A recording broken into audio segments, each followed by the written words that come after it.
If the Islamic State was implemented in Pakistan, what would happen to the billions of dollar debts earned by Pakistan? That's That question.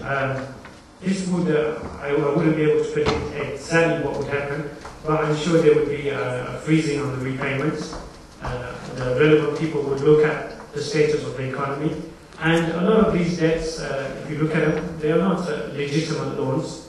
You get a loan for example, a million, and you add another 22 million on top and call it interest. The Islamic State would not recognize this. It would definitely not be repaying these things. And you've got to understand that the Islamic State is not going to be a weak and isolated state. This sentiment I was talking about in the Maryland University report, this sentiment crosses from the Indian subcontinent right the way through to the Middle East. So this state that we call, i.e. the Islamic State, the Caliphate, it will come throughout the Muslim world. It's not going to be a weakling, a fledgling state right at the beginning, and everyone's going to look at it and say, oh, it's poor, it's weak. It will have the resources at its disposal. It will use diplomacy where required, and it will use strength where required. There's no doubt about that. So the specifics, the relevant people, the economics, the people of economics, and the Khalifa, he would look at this, he would assess this, and I'm sure he would use it for his political leverage to start talking with the Western world and getting them to come around to the terms of the Muslims and the Caliphate. Okay, any more questions on the floor? Go ahead. Just grab the mic. Yeah, the question of the huge amounts of crippling debt owed by less developed countries to more developed Western countries is one that is a real concern for me. And my approach to it is that these debts are basically forced upon poor countries all across Asia, Africa, Latin America. It's going on all over the world. And they're forced upon them by the big, powerful banks. You just have to look at the Northern Rock scandal to see just how much they know about economics in the long run.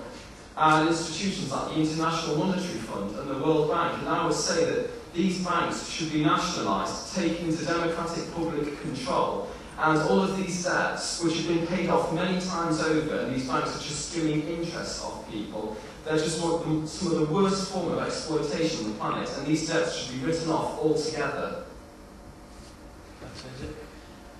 Any more from the floor? Okay, I'm just going to read another one out. This one's for Lindsay.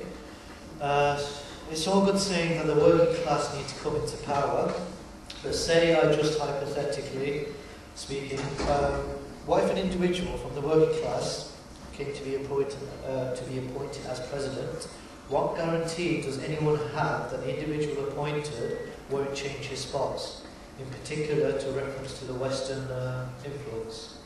Pakistan would end up back to the same place.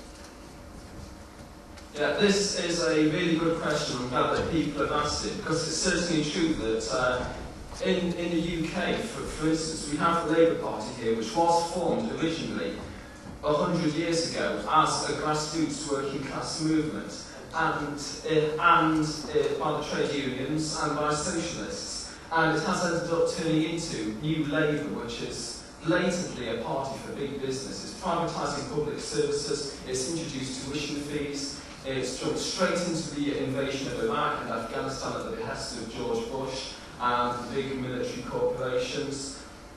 What I'm saying there is that this is a lesson the working class has got to learn, that your representatives, the people who represent you in Congress, Parliament, whatever sort of system we have, they have got to be held to account at all times. And that if you do have a socialist candidate who stands, gets elected, and when he gets in there says, "Ha, fooled you, I'm a capitalist all along, and I'm going to privatise everything and sell it to myself," well, they've got to be sacked immediately. If somebody's standing on a socialist platform, then yes, it's absolutely true. You've got to hold them to that. You've got to make sure that you control them at all times. Because otherwise, they're no longer a representative of the working class. They're just basically somebody who's exploiting the working class for political gain. So yeah, it's absolutely essential that any working class movement has got to hold its leaders, its representatives, directly to account for all of their actions. very quick comment. Have you tried sacking anyone who takes power in Pakistan? Okay, anyone from the floor? Got a question for Lindsay. You were talking about accountability, that the people should always be able to account their rulers.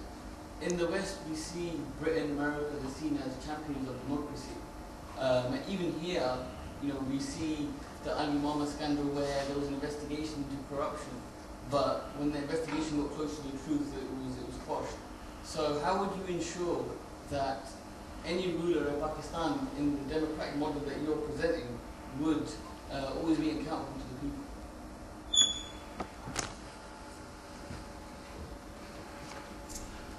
Okay, yeah. I mean, it's certainly true that the UK, the US, the Western superpowers are always we're fighting for truth and democracy in the rhetoric whilst engaging in wars of imperialism like that. And it really is completely empty rhetoric when you do look at the political systems that we have here. And it's certainly true that we've got a lot left to fight for here in the West.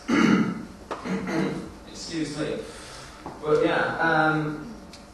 basically you've got to be able to have the right to withdraw your support for a candidate. I mean, right now, every 4 or 5 years we have an election, and that's it. 5 years later, you get a chance to cast your vote again. I would say that you should have the right to withdraw your vote at any time as well. So say you voted for a candidate and suddenly they turn around and they're not living up to their promises, then you should be able to withdraw your support from them. And if that means that they've lost all their support and then they've no longer got enough support to be in power, well, they forfeited that power.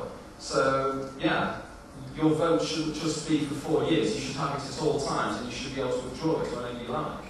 Does that help answer your question? Well, I was speaking in terms of a practical way of ensuring that the rulers will always be accountable. Because we don't think that the people will always be able to account their rulers. What's the practical tool or instrument that the democratic model that you're presenting would ensure? Right, well, speaking personally, I'm a member of the Socialist Party, and if anybody from the Socialist Party was elected to government, and then they turned around and started privatising schools and hospitals, sacking people left, right and centre, they would be sacked from the Socialist Party immediately. We've had members elected in England, Scotland, Northern Ireland, and in those instances they have been held true to their word by having these structures where they're held to account by the party itself. I would say that these models should be used in government as well as just within the political party itself. So, if we had a Socialist Party government here, which I know that's not going to happen at the next election, then we would implement this into the constitution, basically, that you have the right to withdraw your vote, and the people have the right to sack any politician who's not living up to their promises. So, does that help develop what I'm saying here? Do you want to follow on to that, or before I go to you? Yeah, very quickly, Islam has practical ways of making sure that when a ruler comes into existence, when the Khalif comes into existence, that he does not change his thoughts and neither does engage in corruption. In Islam, the judiciary is made up of 3 primary judges. One is the Qadi Mudarib, the other one is the Qadi Mutasib, and the third one is the Qadi Am. The Qadi Am is the judge who deals with general issues, the conflicts in between people, the civil problems that make against the rights of a neighbour taking away someone else's right. The Qadi Mutasib is the one who actually deals with the public affairs. So if there's a problem on the public level about a particular waterworks or about energy or something, the Qadi Mutasib will come. But as far as the ruler, there is in Islam, in the Islamic jurisprudence system, there is one ruler who has his eyes, one judge who has his eyes fixed on the ruler. Nowhere else. The grievances between the people, the subjects, and the ruler. And he's called Qadi Mutasib. And the Qadi Mudarib. Qadi Mudarib, he looks for issues between the subjects and the ruler. And that's his job. And neither can he be removed by the ruler, like we saw in Pakistan.